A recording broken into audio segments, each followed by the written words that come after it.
नमस्कार, भारत लाइव देख रहे हैं आप। आपको जानकारी है कि बिहार के सियासी हलके में बहुत सारी बातों को लेकर के लगातार चर्चाएं छिड़ी हुई हैं।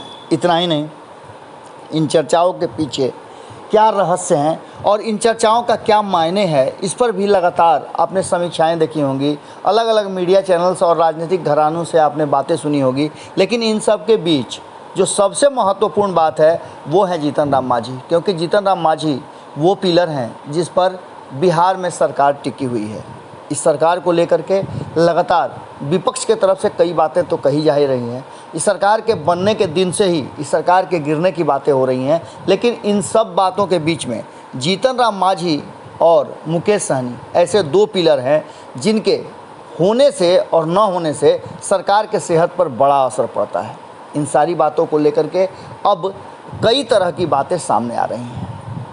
2 महीने बाद पटना लौटे तेजस्वी यादव ने ये क्या कह दिया कि ये सरकार 2-3 महीने की मेहमान है। ये बातें अब पूरी तरह से मीडिया और सियासी घरानों में चर्चा का विषय बन गई। तेजस्वी यादव के इस बयान के बाद लगातार उनके बयान को कोट भी किया जाने लगा और उस पर प्रतिक्रिया भी आने लगी। इसी प्रतिक्रिया के दौर में कुछ घटनाएं ऐसी हुई जिसने और इस बात को बल दे दिया। आपको बता दें कि नीतीश कुमार का दिल्ली जाना, बिना किसी बातचीत के भाजपा से वापस बैरंग लौट जाना, वहीं जीतन राम मांझी का दिल्ली जाना और अचानक से जाने के बाद अपने पुत्र को बुलाना कि एक बड़ी बैठक होने वाली है भारतीय जनता पार्टी के शीर्ष नेताओं से। इन सारी बातों ने बिहार की राजनीति में उथल पुथल मचा दिया। और वहीं जीतन राम मांझी के पुत्र जब अमित शाह से मुलाकात करके बाहर निकलते हैं तो वो सीधी तौर पे अपनी बातें रखते हैं और कहते हैं कि जो कुछ भी हुआ है उसमें बहुत सारी ऐसी बातें हैं जिसको लेकर के अब कहा जा रहा है कि सब कुछ बातें हो गई हैं लेकिन सब कुछ ठीक भी नहीं है।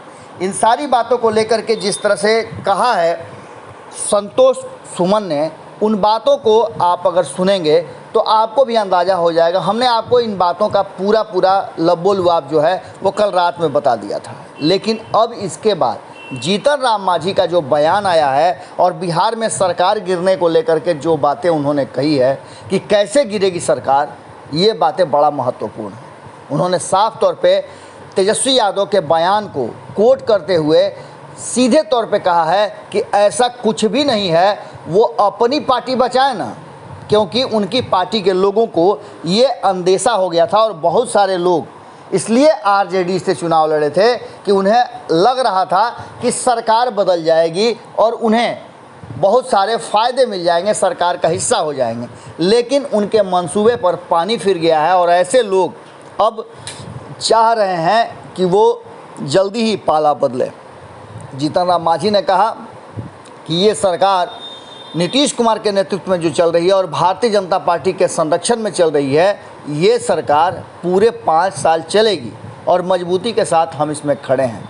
आप समझिए कि एक तरफ जहां तेजस्वी यादव पूरी तैयारी कर रहे हैं और उनके पार्टी के प्रवक्ता से लेकर के एक शख्स ये बात कह रहा है कि सरकार गिरने वाली है, वहीं जीतन राम मांझी का बातचीत करके बाहर निकलना और ये कहना, और इसके बाद जब नीतीश कुमार से भारतीय जनता पार्टी के नेताओं की कोई बात नहीं होती है, कोई चर्चा नहीं होती है, तो ऐसे में जीतन राम मांझी के इस बयान को किस तरह से लेना चाहिए आप खुद समझ सकते हैं।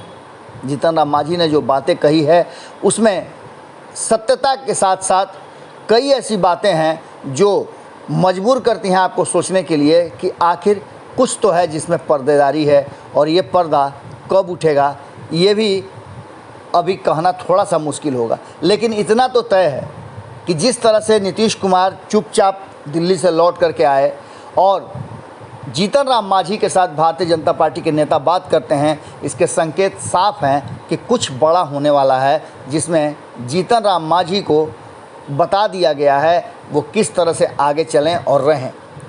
भारतीय जनता पार्टी निर्णय की स्थिति में है और उसके निर्णय और फैसले बड़ा ही फौरी तौर पे होते हैं जिसको आप अंदाज़ा नहीं लगा सकते हैं।